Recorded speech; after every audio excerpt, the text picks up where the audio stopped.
Joining us now to talk about Putin's address is political science professor Jaro Bilocerkowycz from the University of Dayton in Ohio. Professor, what do you make of Putin suspending Russia's last major nuclear disarmament treaty with the U.S.? What does this mean, and what message is this meant to send? I think it's problematic. It's unfortunate. On the other hand, Russia was not abiding by the accord. They weren't allowing international inspections. So at this point, maybe it's more of a symbolic move. It doesn't necessarily mean they're going to be building more nuclear weapons, but again, they made the case that they didn't want American inspectors there amidst the war. They might be sharing the information with the Ukrainians, who might then target those facilities. So probably unfortunate, but maybe not consequential. That accord still goes on to 2026. Putin made a lot of pretty shocking claims about his war in Ukraine, and specifically about the West. What stood out to you? Well, of course, he falsely accused Ukraine and the West of starting the war, right? His unprovoked war, suggesting it was defensive, trying to rally the Russian public. But again, it's a false scenario. He started it. He's the one who's invaded. He's the one occupying foreign territory, and yet he's trying to indicate he's the victim, and it's sort of the West ganging up on poor Russia. So,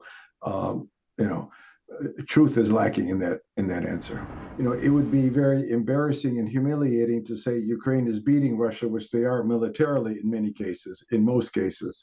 So it's a situation of, well, we're against the whole combined West. Therefore, if we're having setbacks, we're not getting the victories, it's because, the whole West is united against us. And therefore, our inability to win is more understandable. So it's sort of a cop-out. And again, it also reflects the whole notion of Putin not really accepting Ukraine as an important nation state, individual actor. He's like going beyond Ukraine. Ukraine doesn't matter. This is us in the West. It's sort of removing Ukraine as an actor, as having agency. Somehow they're not relevant. We are nearly at the one-year mark of Russia's invasion of Ukraine. Did you get any hints from Putin's speech today about what may be coming up, perhaps what we can expect to see from the Kremlin next? No, at this point, actually, one might have thought he would have gone even stronger in terms of further mobilization, something of that sort. But again, he knows that could have social backlash.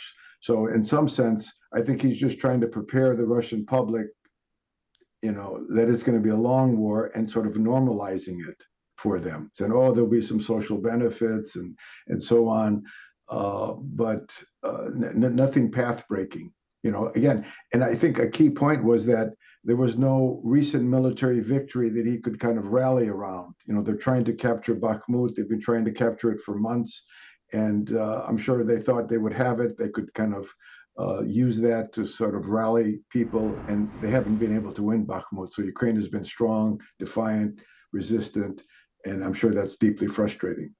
Professor, what did you think of President Joe Biden's speech in Poland today? Strong, powerful, emotional, and he was emphasizing, the values that are at stake for both Ukraine and the West. In other words, freedom, democracy, sovereignty. And he's saying that's what we're fighting for, and we're defending against Russia, other autocracies. And he says this is an inflection point, that there'll be global consequences, and therefore these next 5 years are important to sort of mobilize the free world, the Western world, against these expansionist autocracies. Thanks so much for joining us, Professor. Thank you.